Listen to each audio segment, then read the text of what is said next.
Welcome to my channel, Ken here. Today let's take a look at the APB McDSP Bob. Let's go!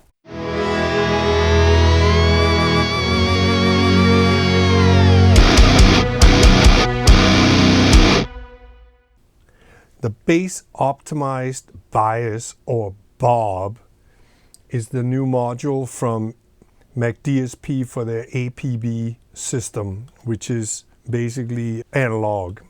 However, this unit here is a hybrid tool with part analog and part digital. This is derived from their original Bob module, which is all software. So what they did here is, from what I understand, is that all the gain stages are analog and the compression as well. But the rest of it is digital. If you look at the left side, there's a meter for gain reduction, for example, to read that. And then from left to right, from here left to right, there's the bias knob, which is a low frequency boost, which shape is determined by these AB buttons over here. The frequency here, right now, this is on a bass guitar and it's set to 53 Hertz. That you can see when you hover over the knob. So again, this is determined by the AB knob. The frequencies below the targeted frequency will be filtered out, and that's what it says in the manual, so that the optimized bass is only applied to the target frequencies and higher frequencies, according to the manual. Here's squash, which is basically a compressor. And again, the shape of the compressor is determined by the A and the B. And this rate here is kind of a combined attack and release. The shape of this bias and compression is, in mode A, is a broad low frequency emphasis with a peak at the selected frequency over here.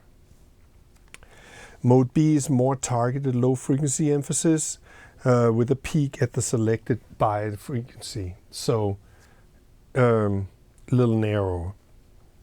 Over here we have a gain, and then we have two more buttons here, analog mode 1 and analog mode 2.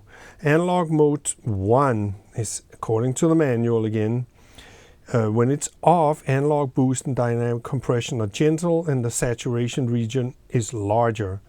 When mode 1 is on, analog boost and dynamic compression are stronger and the saturation region is smaller. And again, this depends very much on the incoming signal, how hot it is, etc.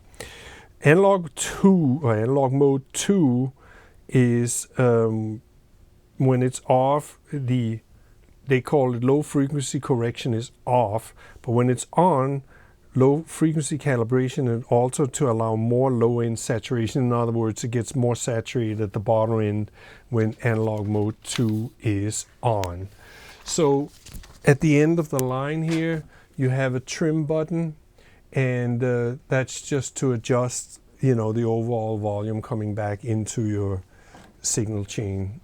And then over here you have basically a level meter that you can see ins and outs. So let me play you something here.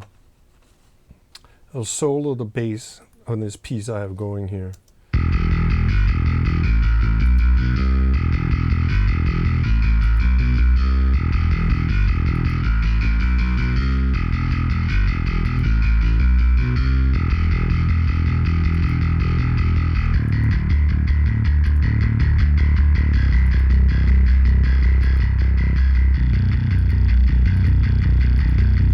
I hear a clear difference when these 1 and 2 and A and B is gone. Let's turn this bass bias knob.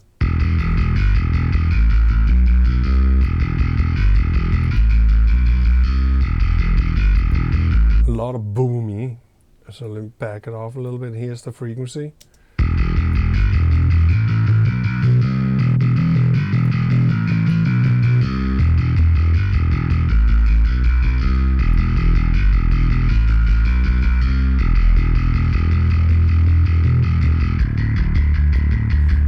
and the squash.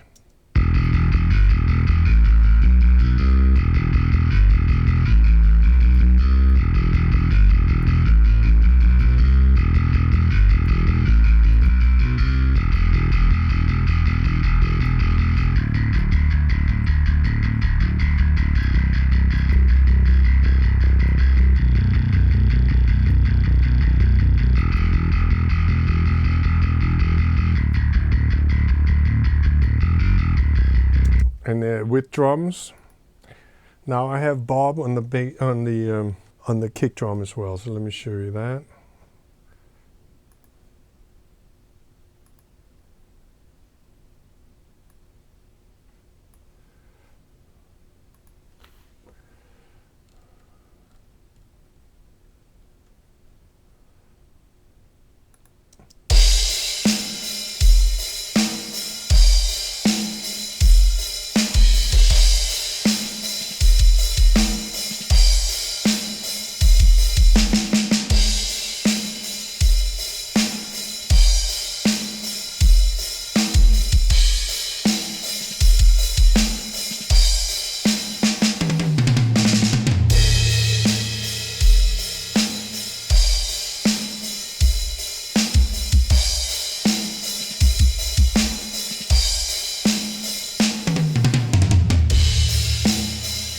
So here I want to just point out just my opinion about one thing is, if you hear the saturation, it just turns over into distortion at some point and it gets a little mushy. So to me, this plugin or device is very effective, but little goes a long way, I think, here. Now I'm exaggerating, of course, to showcase this unit, but you know, this is all about the low-end management. So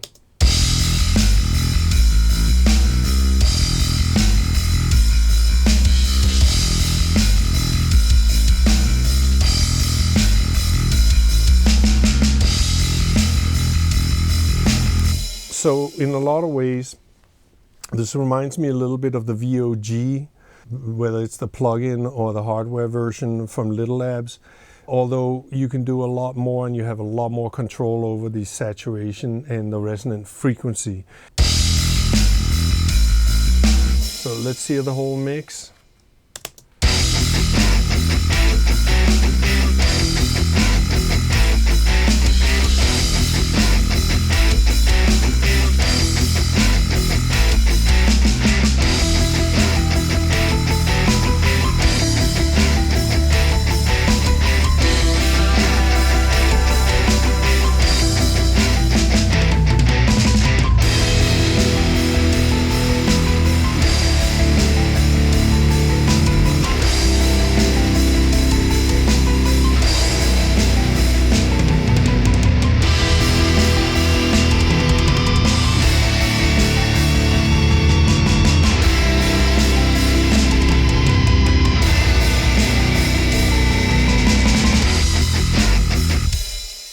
I want to try and show you this synth part here.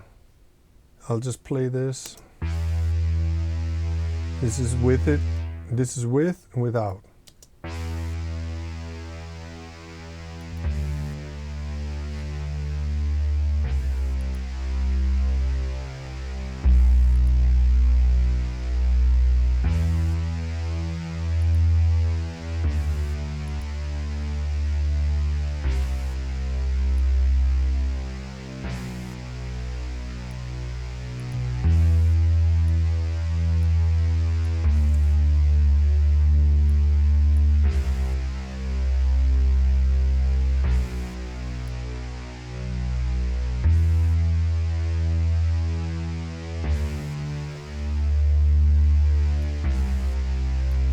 And let's listen to this as an arpeggiated thing.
So there you have it, my demo of the Bob, the Bass Optimized Bias. So yeah, this is a very, very useful tool. I think a little goes a long way. I think it works great on bass instruments. You can kind of shape the bottom end, and if something sounds thin, you can thicken it up or even thin it out a little bit, as you can hear once you find the right bias frequency and play with those 1 and 2 buttons as well as the A and B buttons. And it takes a little bit of getting used to, and it took me a little bit to tune my ears into using this thing. But I think it's a great addition to the tools I have here.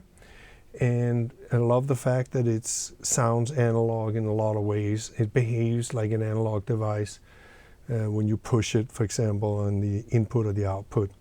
So that's great, great stuff. If you're interested in this product, please check the link below to Sweetwater. It's at no cost to you, but it'll help my channel quite a lot.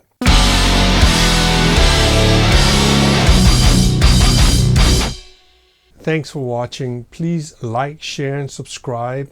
Leave a comment below. And until next time, take care.